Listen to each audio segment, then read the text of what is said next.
So the history of Horicon is unique, as it's been tied to the area for over 100 years. It started as grain drill with the Van Brunts in the 1860s, and then John Deere was bought in 1911.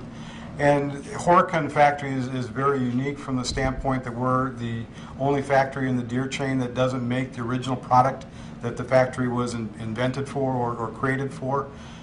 So we started with grain drills, but then in the early 1960s we moved to the riding lawn equipment with the 110. And the Horicon and its employees have a uniqueness of inventiveness and creativeness that has created the riding lawn equipment, front mount mowers, compact tractors.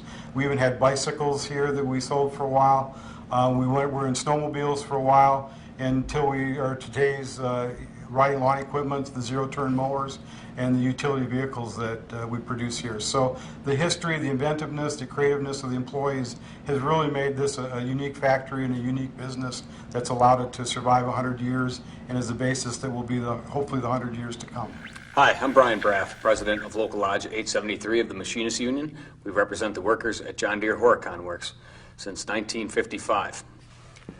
The people here have passed on a great tradition of pride and quality in their craftsmanship, and that's displayed ever since the 110 all the way to the products we build today.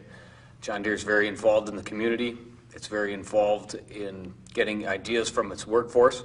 Our union workforce is very strong, and we take great pride in building a quality product.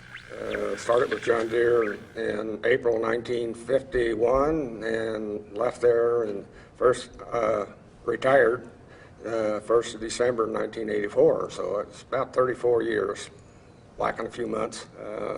My neighbor was at the Industrial Equipment Works. He was a division engineer, and he was telling me about lawn and garden tractors and asked me if I'd be interested in working on them. So I said yes, and then I started working at the Industrial about the middle of July, 1962. At the time, preliminary design work had been done on the tractor. Henry Dreyfuss and Associates, they had done a lot of the styling. Well, the hood was all designed, and fiberglass hood. Well, I brought in to the Industrial Equipment Works. At the time, my responsibility was to work on the drivetrain.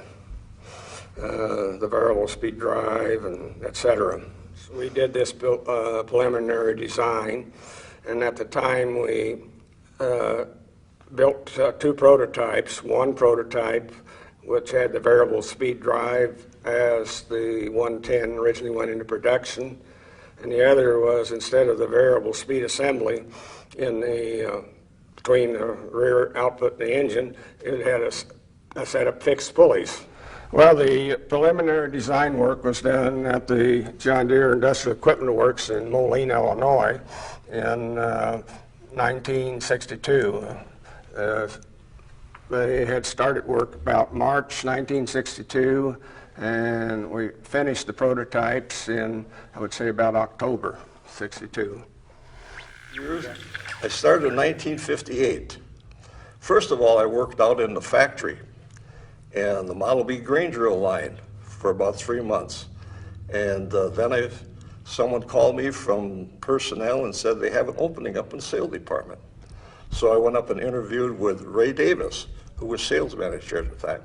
They were looking for somebody to make parts catalogs. And so when I went up there for the interview, of course, I said to Ray Davis, who was there, I said, I apologize for the green on my shirt. And he says to me, you don't ever apologize for John Deere green.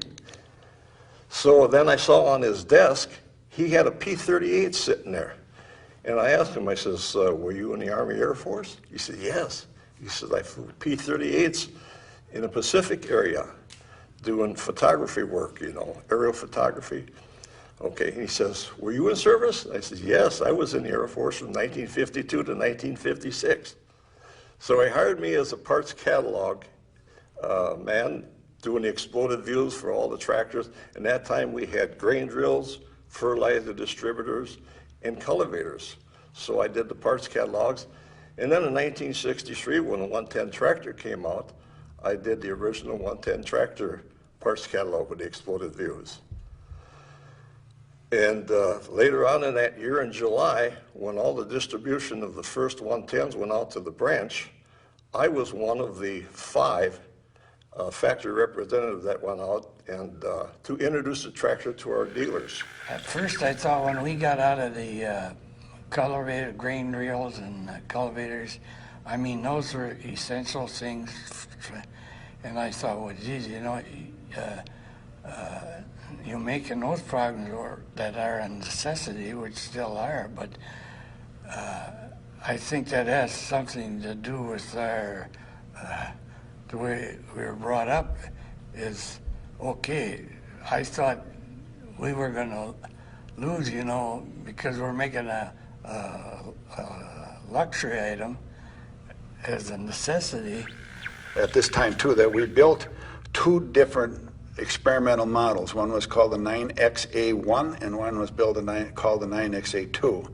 The thinking there was that we would build a price leader tractor that was a little lower cost with not the features that the other one had, variable speed drive and so forth. And that tractor had like sleeve bearings on the front axle. It had no variable speed drive, and I have a clutch here.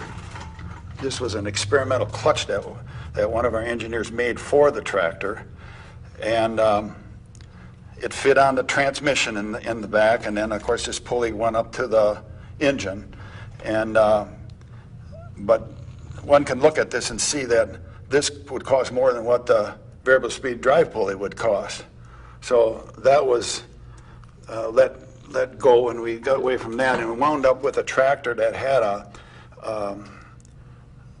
like a stepped pulley in place of where the variable speed drive pulley was, with a belt running to the back. It's still using the same belt probably, and then the one running from that other step pulley to the engine, and that belt was clutch. When you push in the pedal, the thing would go forward and declutch it. But there again, wasn't much difference in cost of any of that stuff, and they decided that we'll just go with one tractor. And I was fortunate enough to join the Horicon Works team in January of 1959. And the reason I was hired in 1959 is that the factory had just come off its first ever strike. And one of the conditions of the settlement was that they would hire like 4 or 6 new time study engineers. So my first assignment was to learn how to be a time study engineer. Didn't know how to spell it, but we got the job done.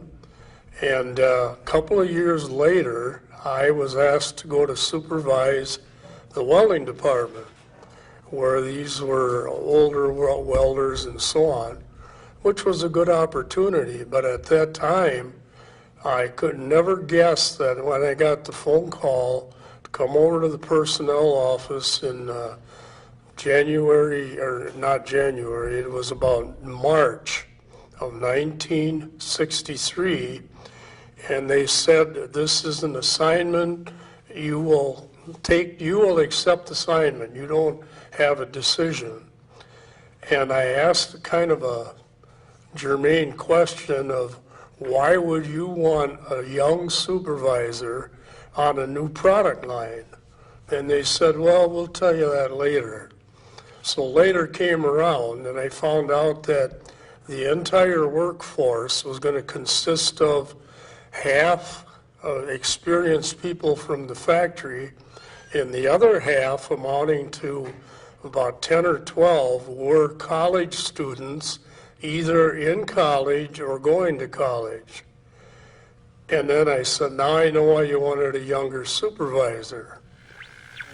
Job title was photographer, plant photographer.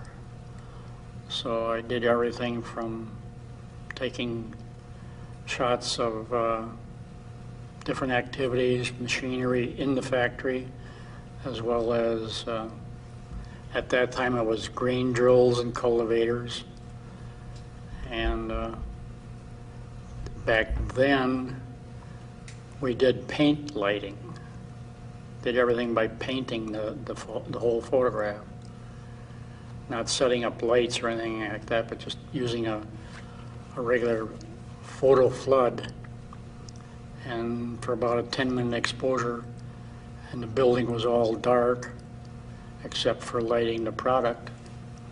And that's how we made our pictures back then. I was just fortunate to be there with the factory and John Deere, and it was the right time at the right moment, you know.